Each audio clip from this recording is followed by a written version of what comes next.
नमस्कार. पतंगराव कदम यांचे जीवनचरित्र आणि त्यांचे सामाजिक योगदान या संदर्भात आपल्याशी संवाद साधण्याचा हा एक प्रयत्न आहे. अशा महत्त्वपूर्ण विषयासाठी कृपया चॅनलला सबस्क्राईब करा. आपली मते आणि सूचना कमेंट बॉक्समध्ये लिहा. पतंगराव कदम हे महाराष्ट्रातील एक ज्येष्ठ नेते आणि शिक्षणतज्ज्ञ आणि भारतीय विद्यापीठाचे संस्थापक. डॉक्टर पतंगराव कदम हे भारतीय राष्ट्रीय काँग्रेसचे एक महत्त्वपूर्ण नेते होते. त्यांनी महाराष्ट्र सरकारमध्ये वनमंत्री, शिक्षणमंत्री आणि सहकार मंत्री यासारखी महत्त्वाची पदे भूषविली आहेत. ते सांगलीतील भिलवडी वांगी आताचे पलूस कडेगाव मतदारसंघातून अनेकदा आमदार म्हणून निवडून आले होते. सांगली जिल्ह्यातील ग्रामीण आणि काहीशा दुर्गम दुष्काळग्रस्त 800 लोकसंख्या असलेल्या सोनसळ या छोट्याशा गावात एका लहान शेतकरी कुटुंबात दिनांक 8 जानेवारी 1944 रोजी डॉक्टर पतंगराव कदम यांचा जन्म झाला. गावात कोणतीही शिक्षणाची सोय नसल्यामुळे प्राथमिक शाळेत जाण्यासाठी ते दररोज 5 किलोमीटरची पायपीट करत जवळच्या शिरसगावमध्ये जात. पुढले शिक्षणही त्यांनी कुंडल गावी वसतिगृहात मॅट्रिकपर्यंत पूर्ण केले. त्यांच्या गावातील ते पहिलेच मॅट्रिक पास झालेले विद्यार्थी. त्यानंतर कर्मवीर भाऊराव पाटील यांच्या रयत शिक्षण संस्थेच्या छत्रपती शिवाजी कॉलेज सातारा येथे त्यांनी प्रवेश घेतला आणि कमवा शिका योजनेअंतर्गत एका बाजूला कष्ट आणि दुसरीकडे शिक्षण अशी दुहेरी कसरत केली. सन 1961 पुण्यात आले. पुण्यातील वाडिया महाविद्यालयातून टीचर डिप्लोमा कोर्स पूर्ण केला. रयत संस्थेच्या हडपसर येथील साधना विद्यालयात अर्धवेळ शिक्षक म्हणून नोकरी करतानाच त्यांनी पुणे विद्यापीठातून कायद्याची पदवी घेतली. काही काळाने त्यांनी सन 1980च्या दशकातील शैक्षणिक प्रशासनातील प्रशासकीय समस्या या विषयावर मॅनेजमेंट गुरु डॉक्टर प्र.ची शेजवलकर यांच्या मार्गदर्शनाखाली PhD पदवी संपादन केली. पतंगराव कदम हे काँग्रेसचे ज्येष्ठ नेते म्हणून गणले जात. यशवंतराव चव्हाण यांची जन्मभूमी असलेल्या भिलवडी वांगी मतदारसंघातून आमदार म्हणून निवडून आले. सन 1990 साली भिलवडी वांगी मतदारसंघातून दुसऱ्यांदा आमदार म्हणून निवड झाली. सन 1990 प्रथम राज्याचे शिक्षणमंत्री बनले. सन 1992 साली शिक्षण पाटबंधारे खात्याचे मंत्री झाले. पुढे सुधाकरराव नाईक, शरद पवार, विलासराव देशमुख, सुशीलकुमार शिंदे, अशोक चव्हाण, पृथ्वीराज चव्हाण या सर्व मुख्यमंत्र्यांच्या मंत्रिमंडळाचे पतंगराव अविभाज्य घटक होते. सन 1999 ते 2004 या काळात त्यांनी उद्योग, वाणिज्य, संसदीय कामकाज मंत्री हा पदभार सांभाळला. नोव्हेंबर 2004 ते सहकार, मदत आणि पुनर्वसन मंत्री आणि शालेय शिक्षण मंत्री झाले. मार्च 2009 अशोक चव्हाण मंत्रिमंडळात ते वनमंत्री होते. 19 नोव्हेंबर 2010 रोजी त्यांच्याकडे वन, मदत आणि पुनर्वसन खात्याची धुरा आली. सांगलीतील वांगी भिलवडी विधानसभा मतदारसंघातून एखादा अपवाद वगळता ते सातत्याने भरीव मताधिक्याने विजयी होत. डॉक्टर कदम महाराष्ट्र विधानसभेवर 4 वेळा निवडून आले. दिल्लीतील वरिष्ठांशी अत्यंत घनिष्ठ संबंध होते.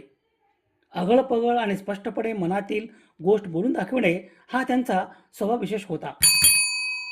पतंगराव कदम राजकीय वर्तुळात दिलदार पण स्पष्ट वक्ते म्हणून प्रसिद्ध होते. त्यांच्याकडे गेलेल्या व्यक्तीला शक्य ती मदत करण्यास ते अजिबात मागेपुढे पाहत नसत. मदत आणि पुनर्वसन खात्यामार्फत त्यांनी सांगली जिल्ह्यातील दुष्काळी भागाला मोठी मदत केली. म्हैसाळ योजनेचे वीज बिल मदत आणि पुनर्वसन विभागाच्या योजनेतून ते भागवीत. त्यांचा मतदारसंघही दुष्काळी भागात मोडत असे. तेथे साखळी बंधाऱ्याची योजना राबवून कदम यांनी तेथील पाणी टंचाईवर मात करण्याचा प्रयत्न केला.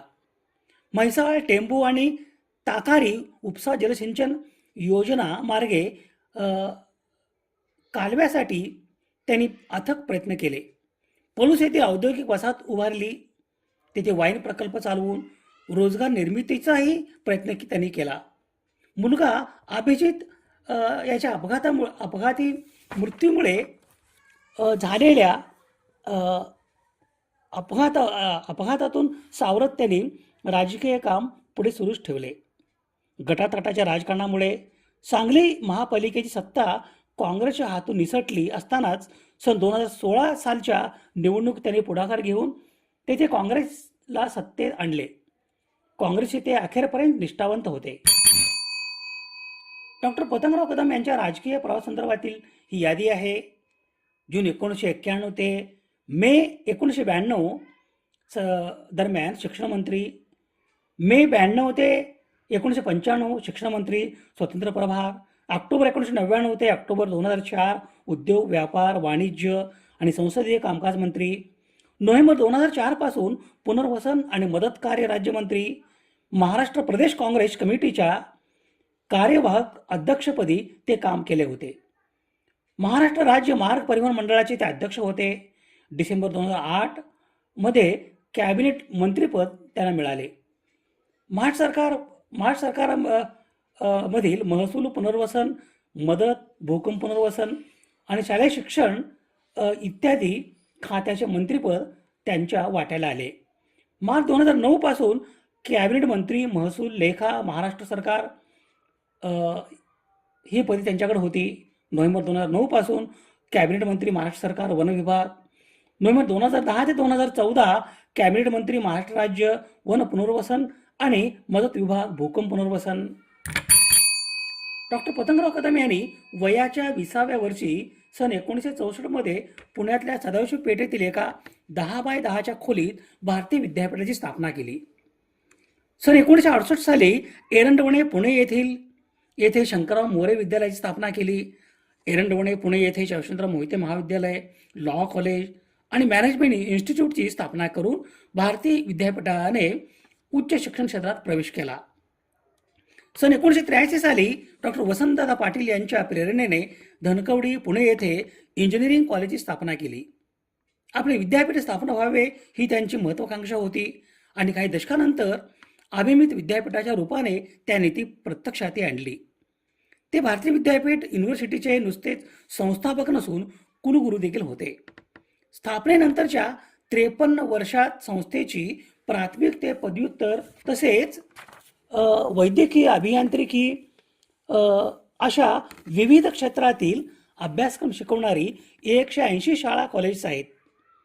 त्यात 1.5 लाख विद्यार्थी शिक्षण घेत असून सुमारे 20,000 कर्मचारी नोकरीस आहेत. त्यामध्ये नवी दिल्ली आणि दुबईमध्येही त्यांनी अभियांत्रिकी, व्यवस्थापन आणि संगणक विज्ञान या विषयांची महाविद्यालय स्थापन केली आहेत. भारतीय विद्यापीठ ही भारतातल्या नामवंत व अग्रेसर संस्थांपैकी एक आहे.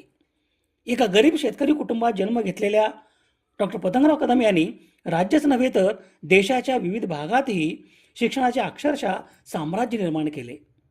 वाडवडील किंवा घराण्याचा कोणताही आधार नसताना डॉक्टर पतंगराव कदम यांनी राजकीय, सामाजिक आणि शैक्षणिक क्षेत्रात अनेक वर्षे आपले पाय घट्ट रोवले होते. डॉक्टर पतंगराव कदम काँग्रेस पक्षातर्फे महाराष्ट्र विधानसभेवर 4 वेळा निवडून आले होते. डॉक्टर कदम यांनी स्थापन केलेल्या संस्थांमध्ये सोनहिरा सहकारी साखर कारखाना लिमिटेड वांगी, तालुका कडेगाव, जिल्हा सांगली, सागरेश्वर सूत गिरणी व कृष्णा विरळा सहकारी सूत गिरणी लिमिटेड पलूस, जिल्हा सांगली, ग्राहक भांडार आणि एक मल्टी शेड्यूल्ड भारतीय सहकारी बँक पुणे, सांगली आणि कडेगावमध्ये भारतीय बाजार आणि महिला औद्योगिक सहकारी संस्था आदींचा समावेश आहे. भारतीय विद्यापीठासह या संस्था आणि विविध ट्रस्टच्या माध्यमातून त्यांनी हजारो गरीब कुटुंबे आणि विद्यार्थ्यांनाही भरीव मदत केली आहे. डॉक्टर पतंगराव कदम यांच्या विविध समित्यावरील सदस्यपदे या संदर्भातील ही यादी आहे. बोर्ड ऑफ डायरेक्टर महाराष्ट्र राज्य रस्ते वाहतूक महामंडळ, सिनेट आणि कार्यकारिणी सदस्य पुणे विद्यापीठ, सिनेट कार्यकारिणी सदस्य मुंबई विद्यापीठ, महाराष्ट्र राज्याच्या विविध समित्या आणि उपसमित्यांचे कायदेचे सल्लागार, कुलपतीद्वारा नियुक्त शिवाजी विद्यापीठाचे सिनेट सदस्य, कोल्हापूरच्या स्वामी विवेकानंद शिक्षण संस्थेचे आजीव सभासद आणि पुण्यातील सिम्बायोसिस एज्युकेशन संस्थेचे सदस्य.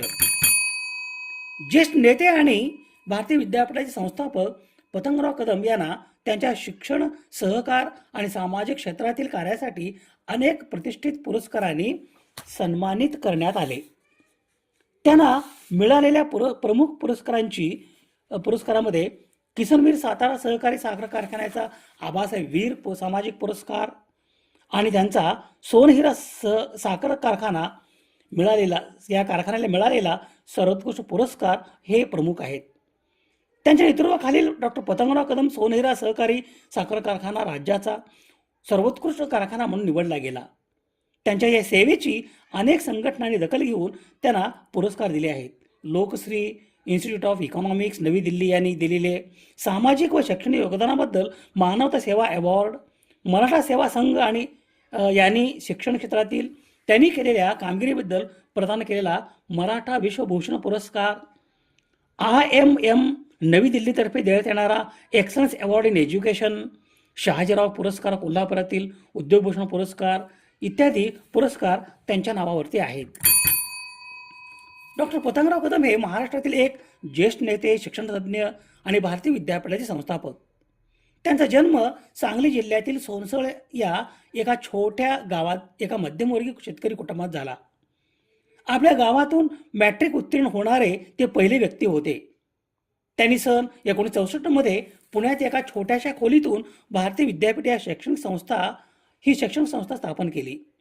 आज या संस्थेच्या माध्यमातून हजारो विद्यार्थी शिक्षण घेत असून त्याचे जाळे महाराष्ट्रभर आणि परदेशातही पसरले आहेत.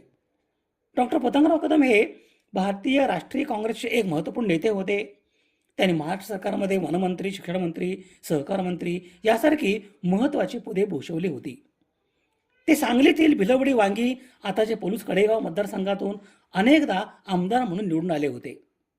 त्यांचे सुपुत्र श्री विश्वजित कदम हे सध्या डॉक्टर पतंगराव कदम यांचा सामाजिक आणि शैक्षणिक वारसा पुढे चालवत आहेत. दिनांक 9 मार्च 2018 रोजी मुंबईतील लीलावती रुग्णालय येथे डॉक्टर पतंगराव कदम यांचे निधन झाले. डॉक्टर पतंगराव कदम यांच्या पुण्यस्मृतीस विनम्र अभिवादन. स्रोत संदर्भासाठी ही यादी आहे. समाजहिताच्या एखाद्या विषयासंदर्भात प्रबोधन करणे, जागतिक समस्यांचे निराकरण करण्यासाठी सामाजिक इच्छा आणि संसाधने एकत्रित करणे आणि मानवतेच्या यशाचा उत्सव बळकट करणे यासाठी सुवर्ण संधी म्हणजे सामाजिक सण आणि सामाजिक उत्सव. अशा महत्त्वपूर्ण विषयासाठी कृपया चॅनलला सबस्क्राईब करा. आपली मते आणि सूचना कमेंट बॉक्समध्ये लिहा. समाजनिष्ठा हीच जीवननिष्ठा. धन्यवाद.